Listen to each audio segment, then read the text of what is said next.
कभी न कभी कोई न कोई किताब ज़रूर पढ़ी होगी, मगर क्या आपने कभी एक ऐसी किताब के बारे में सुना है जिसे शैतान की सबसे बड़ी किताब कहा जाता है?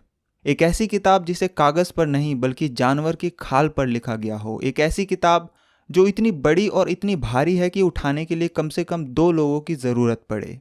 एक ऐसी किताब जो आज 800 साल बाद भी रहस्य बनी हुई है। एक ऐसी किताब जो जिसके पास भी गई उसे बर्बाद कर दिया। और सबसे अनोखी और मशहूर चीज़ जो इस किताब के बारे में कही गई वो ये कि इस किताब को सिर्फ एक रात में ही लिखा गया है। और मैं ये कोई हवा हवाई बात नहीं कर रहा, बल्कि ये किताब आज भी इस दुनिया में मौजूद है। कई बार तो इस किताब को दुनिया का 8वां अजूबा तक घोषित करने की बात कही गई। कई साइंटिस्ट भी इस किताब के ऊपर शोध कर चुके हैं। वैज्ञानिकों ने इस किताब के बारे में क्या क्या परीक्षण किए और क्या क्या बताया, ये मैं आपको आगे कहानी में बताऊंगा। मगर पहले ये जानते हैं कि आखिर ये किताब है क्या। तो आप सभी लोग द होली बाइबल के नाम से ज़रूर वाकिफ होंगे, जो कि ईसाई धर्म का एक पवित्र ग्रंथ है।